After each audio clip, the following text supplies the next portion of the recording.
Hey guys, welcome to another Maestro road test. This time it's my own personal BMW R1100GS, and I think you're going to enjoy this one and see that the old girl can still get it done. And we'd highly recommend that you watch all the way to the end. We have some good content throughout this video. And if you would be so kind and you get something out of this, please just like and subscribe, and we'll continue putting out this good stuff for you guys. Thanks and enjoy.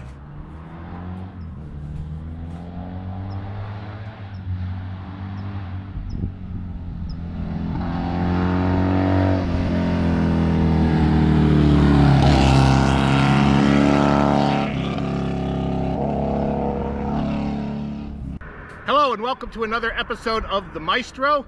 Today we're going to be doing a road test on the R1100GS BMW, one of the most incredible machines ever to be assembled by human hands. This happens to be a 1999 1100GS, and yes, I know it has an 1150 tank. So I bought this bike about 3 or 4 months ago, I guess about 4 months ago now. This is how it came. The former owner did all the right stuff to it. So it has Olin shocks front and rear. It's got this beautiful tank, steel braided brake lines, very soft pads, which you absolutely need to do with the 1100GS.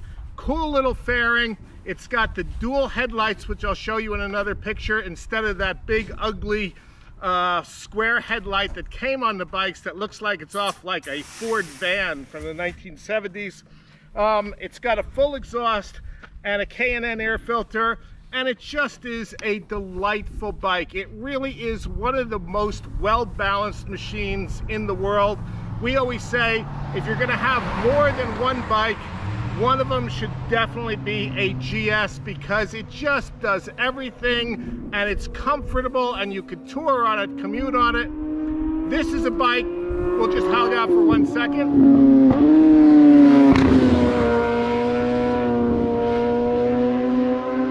I'm a process server all around LA and Orange County, and this is the bike I use for work, so I'm just running up and down all over the place on it, and it just works great in and out of traffic, parking it, city streets, highways, freeways, all over the place.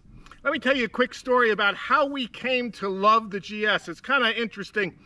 We were in Italy in 2001. We got there right, we had the first flight after 9/11.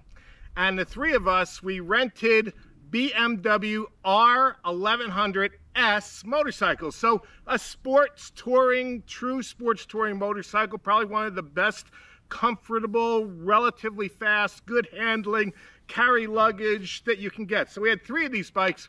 And on the very first day, in the first like 4 hours, we were on the autostrada, and one of them just died on the side of the road. We could tell it was electrical, and we figured it might just be the belt.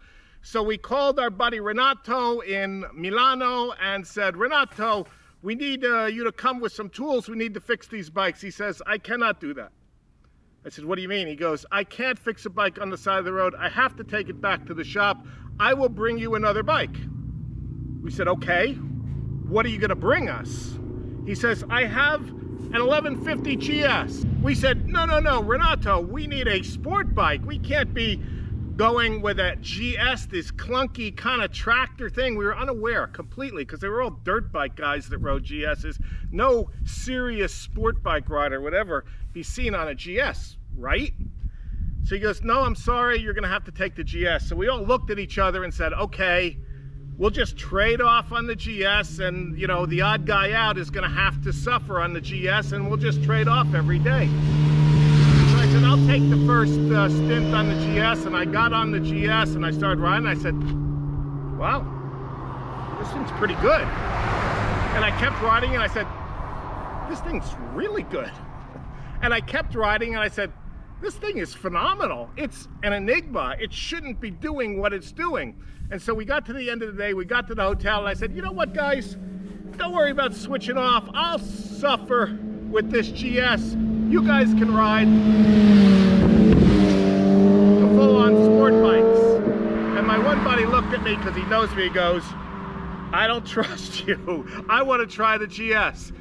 make a long story short, by the end of the trip, we weren't really fighting, but we were contending for who would ride the GS that day. It was that good. And when we got back from Italy, all three of us, and we still own GS. So this is my fourth 1100. Let me just give you a little bit about the model. So the 1100 was made from 1995 to 1999. This is a 99. Now, word of caution, if you ride the bikes, if you putter around on the bikes, it doesn't matter. But if you really ride the bikes and get the most out of them, you want to stay away from the 95 and 96 GSs because they have what's called the M97 transmission, and it is a weak transmission. I had a 96, and the main shaft snapped just on acceleration, not banging gears, just rolling on hard in fourth gear. The main shaft snapped. So what I did was I went to Chris Hodgson of San Jose BMW, and he set me up with an M97 transmission that came in the 97, 98, and 99 models. So if you have a 95 or a 96 and they've replaced it with the M97 transmission, you're fine. Other than that, I would make sure that I got that transmission on these bikes. Now, the next thing is, I like the 1100s more than the 1150s. The 1150s, couple things. One is they're 35 pounds heavier, and weight is your enemy on these things. I try to get this thing as light as possible. And probably with the exhaust and some of the other things that are not on it, I'm down around 500 pounds.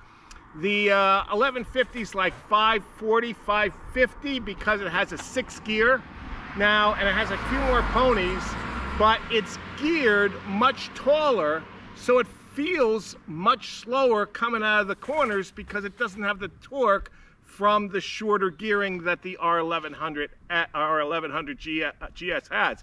So a lot of people swap the final drive with an 1100, or I think an R850R has the same drive as the R1100 GS. The other thing is 6th gear doesn't really do anything for you except on the freeway, which is nice. If you're rolling at 80, 90 miles an hour, it's much lower RPM and much smoother, but top speed is actually in, here comes a nice GS getting it done right now. Top speed is actually in 5th gear because the motor won't pull red line in 6th gear. So I just love the 1100 GS. I love this tank, the 1150, and I like what the former owner did with it. But I love the 1100s, and I've had 4 of them now, put a couple 300,000 miles on them combined. And I have this one, it has 77,755 miles on it. As I say, I got it about 4 months ago. It had 66,000 miles on it when I got it. Now, as I say, it has Olin suspension on it, which is huge. It's a great upgrade for the bike. The stock suspension is not bad. I mean, it's okay. It's just not as supple, but it handles pretty good. We used to boogie just fine with the stock suspension as long as it was working fine and in good shape.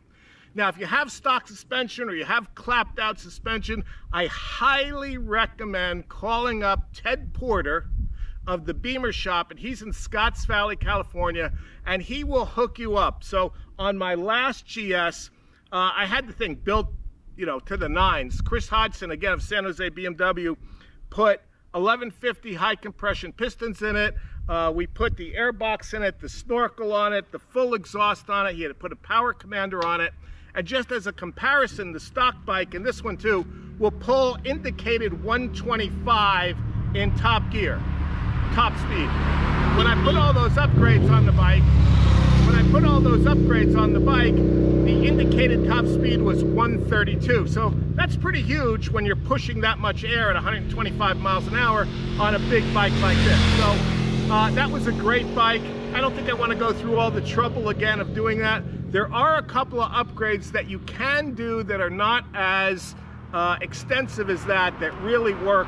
And one is putting the R1100GS fuel injectors on the bike. It's about $800 to do it, and from what I'm told from some very credible guys, it really makes a difference. I may do that to this at some point in time. So going forward, I do not care for the 2005 through 2009 R1200 GSs. Now again, if you're rolling at 70–80%, it's fine. But I've had a couple of guys, fast, competent track guys, Peter Connolly and Jim Randolph, both like outstanding riders. They had 1200 GSs, and the front end on the 1200 is much more vague. This is just planted, and you'll see in the videos, this thing just tracks through the corners.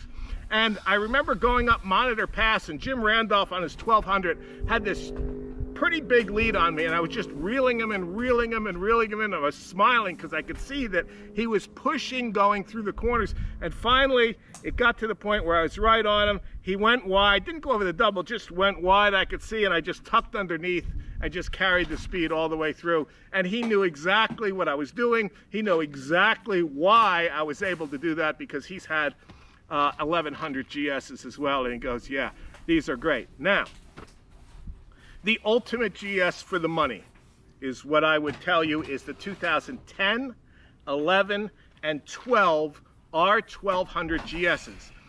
Those were the years they somehow, whatever they did, fixed the front end issue so it tracks as well as this bike. I had a 2011 Rally Edition, which I stupidly sold. But anyway, we do that sometimes.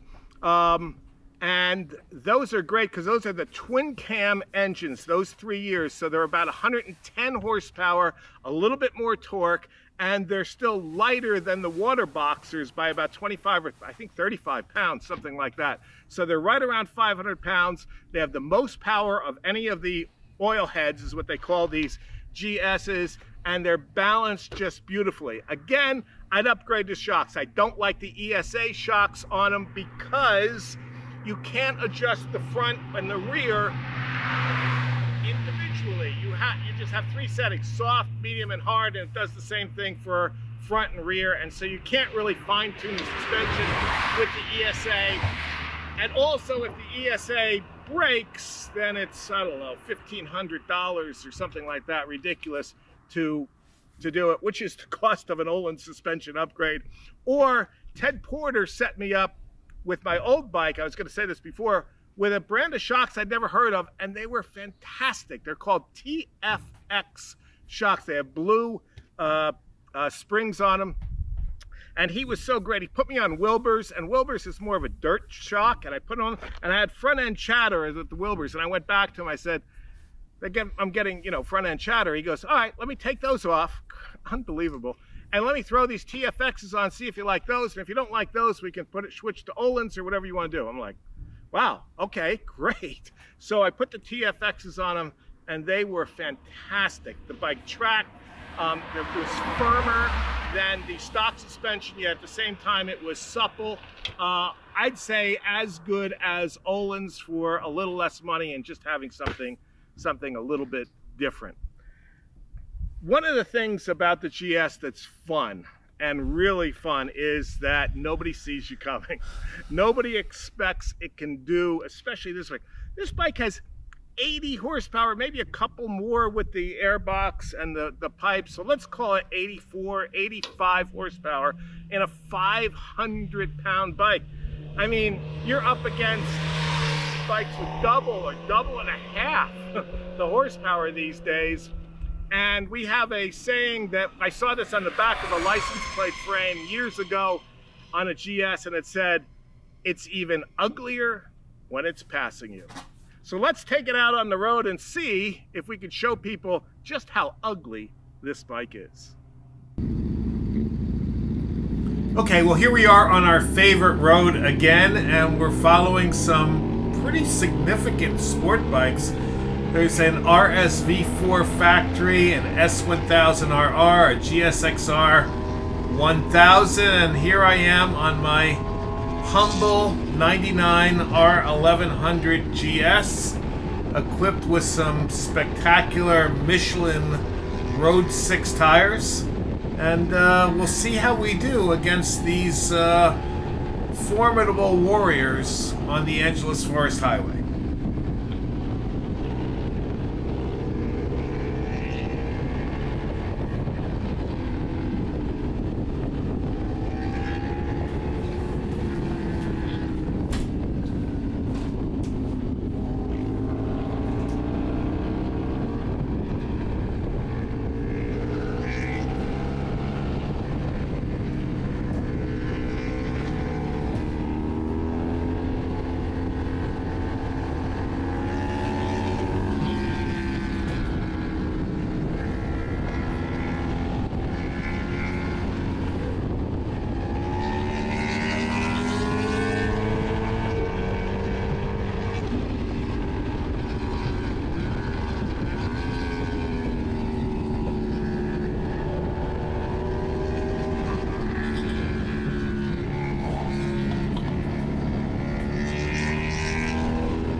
So even if you're not going full tilt boogie on the GS, it's just such a pleasant bike to ride.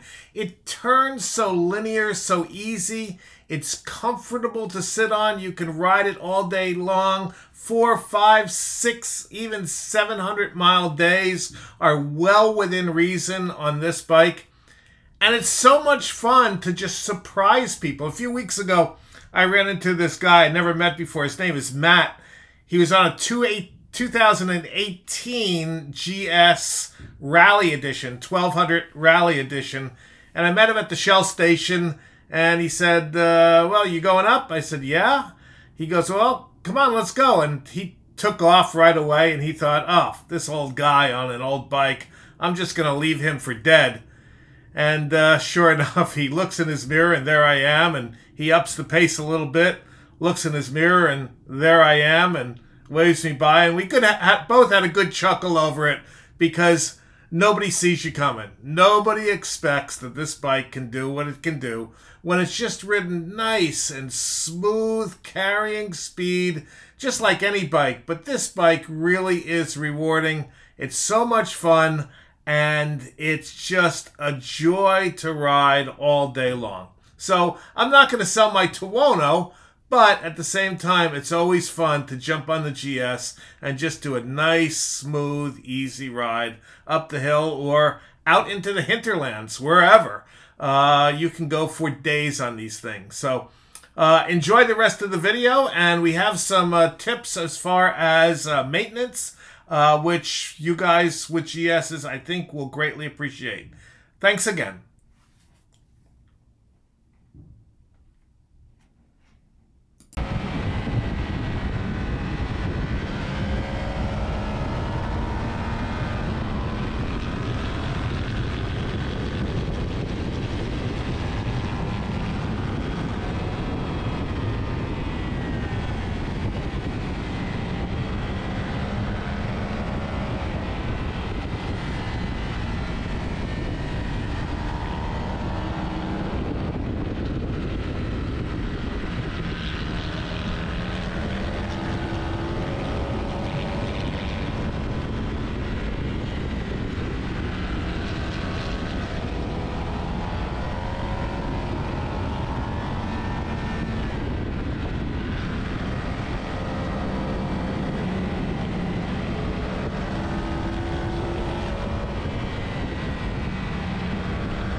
All right, let's do a quick walk around of the 1999 R1100GS. And as I mentioned in the opening video, the former owner replaced the funky, square, ugly headlight with this dual headlight version, and it's really bright in the high beams. So cars see you coming. It illuminates great. It looks great. He put a stone guard on the front of it. Looks just fantastic. Put a smaller windscreen on it, which I think looks really good. Small mirrors, so he's kind of just taken everything and toned it down a little, so the bike looks way more sporty. He put this R1150 gas tank on it, which I think is one of the prettiest tanks to ever come out of the GS's. And then also what he did, as you can see down here, is he put steel braided lines on the front brakes along with some soft pads. And this is a must for the GS's, because stock, the brakes are awful. They're dangerous. I had a buddy of mine that had a stock GS, and I rode it, and I said, how can you ride the bike with those brakes on? He goes, brakes, they only slow you down.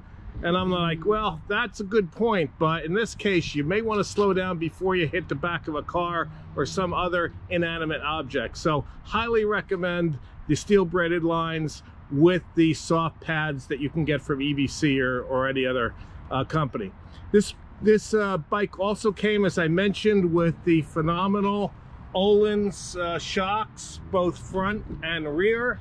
It's got a small crash bar, which is nice, not that big ugly ones.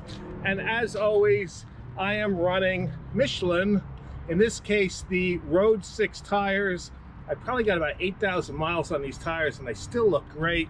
They handle great, they hold great.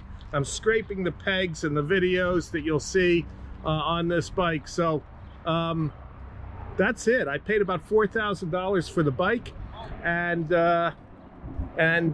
shipped it out from Tennessee, and I put about 12,000 miles on it, and it is a phenomenal motorcycle. Okay, so just to wrap this up, I had a couple of final thoughts for you guys.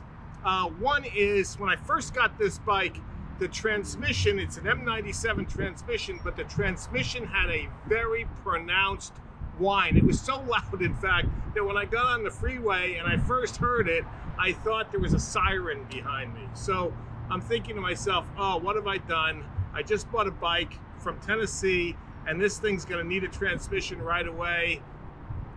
And I thought, what could I do? And I talked it over with a buddy of mine, and I found this product, and it's Redline synthetic heavy shock-proof oil.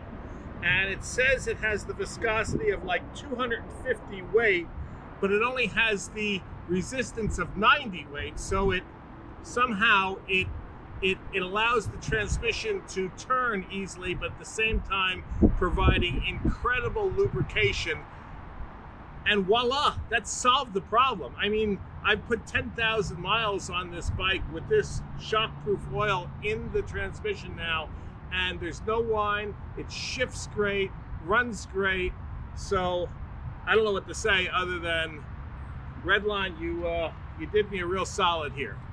The other thing I'd like to just talk about is the models of GSs. I started to talk about with the early models up until 2012. In 2013, they came out with a water boxer model, and it got heavier and it got faster, but it also lost, for some reason, its front end feel. It would turn, but then to really get it over on the edge of the tire, it was not happy. It didn't like it. As a matter of fact, I had a 2013 water boxer, and suffice to say, without going into detail, it bit me hard one day. And so I don't particularly care for those. The adventure models, for some reason, turn great, but they're 600 pounds. The water boxer adventure models are just so heavy. So you're in a quandary here on what to do until 2017, when they came out with the Rally Edition non-adventure. Again, phenomenal motorcycle, great power, a little heavier than the, say, 2012, the oil heads, but wow, what a machine. That thing will run with just about anything on a back curvy road that is unfamiliar to everybody. I mean, it's not going to stay with a pure sport bike on a road that they know, but when you're out in the back country and roads you don't know, having that is a weapon. A 2017 and above Rally Edition GS. So that's about it. That's all I can think of right now. I hope you enjoyed this video. As always, we would greatly appreciate it if you would like, subscribe, pass the link off to your friends in the motorcycling community, and we will continue to bring you more content, which we hope you will enjoy. Take care.